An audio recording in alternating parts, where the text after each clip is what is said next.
since I can't speak. If you can't say something nice, don't say, "Oh God, what I said wasn't nice, I better stop." So I write, since I can't speak. If I try to say anything, he's going to jump to some conclusion that's almost right, but not quite. He's going to finish my sentences for me, like everyone does. I do that to him, too. Oh God, I better shut up. So I write, since I can't speak. I'm so angry about him not loving me. Generic him, all the hins who haven't loved me. Specific him, who talks about not having friends. So I write, since I can't speak. If I speak to him, I'm going to break down and cry, and he'll pity me, and that's worse than if he hated me.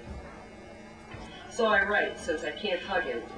I can't create love, or earn love, or win love, or find love, or escape love.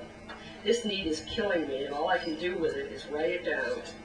So I write, and write, and write, retching out my wretchedness onto paper, trying to stumble my way through this nightmare, trying to keep in mind that none of it is his fault. And you go on talking to me, defensively justifying yourself to me, telling me why things had to be the way they've been, not hearing me tell you that you're right. I admire you. I approve of you. I understand your need to do things the right way. All you hear is my silent voice, pleading for your love, begging you for the one thing you can't give me. That is what is making you defensive. You're right. I haven't cared. I've worshipped.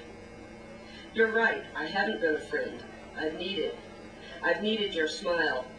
I've needed your approval. I've needed your love. I still need your love. So you defend yourself, as though I'd criticized your ethics, telling me you've done everything you could, telling me in the silences between the words that you can't love me, telling me that what I need I have no right to ask of you. And you are right. You are right. Please forgive me. My need is so great that I am driven mad by it. The struggling fragments of my mind and heart and soul tell me to creep away from you silently, to go to you and plead for love, to open up to you all that I am, good or bad. My mind is a daisy wheel. He loves, he doesn't. He pities, he despises. He cares, he is indifferent. Please, God, whatever God exists, let me go back to silent numbness rather than live in this tormented, shredding, stumbling agony of need that cannot be met. Take from me this desire to please that has no ability to please. Let me rest. Let me grow that shell of indifference he advises. Please, God, do not condemn me to a life of unending need for love in this world where love is absent.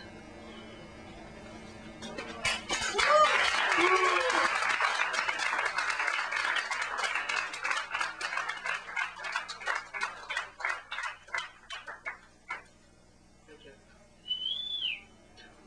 Sounds like some of you've been there.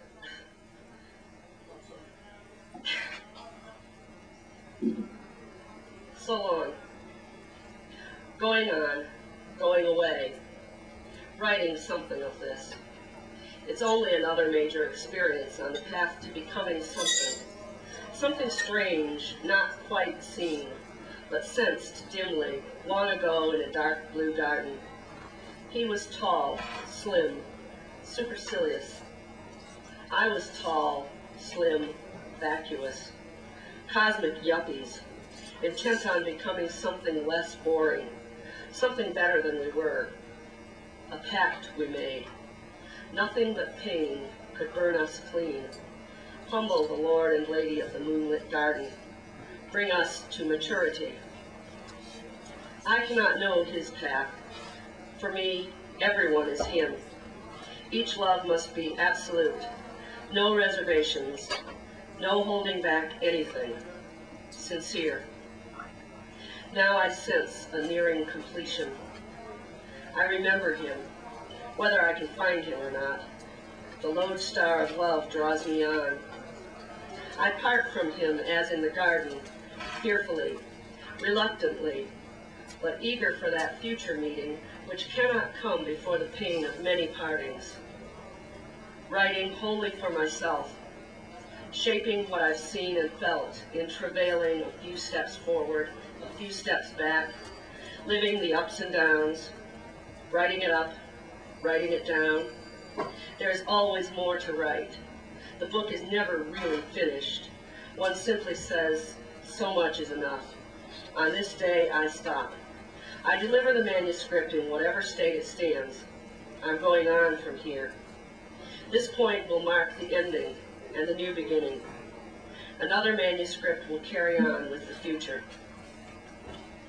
He will haunt me here and there until we find each other and recreate the garden. Impaled on the memory of him, fearing that he will never return, I dream carelessly, flagrantly, solving nothing of the brutal resentments, sensing the obscure beauty in all he does and all he doesn't do. There must be purity, clarity, intensity in this absolute vision. Nothing but the love drawing me onward can be of any account. Yet that love includes everything. Growing in consciousness of when to go away, even when there seems no place worth going outside the garden. I wait for our hands to become free, free of tools, free of weapons, free to embrace. Some century the silences will end. He will speak from the dusk in his quiet voice.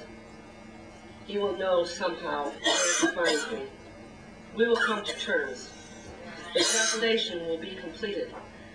Our precious perplexities will cease to vex.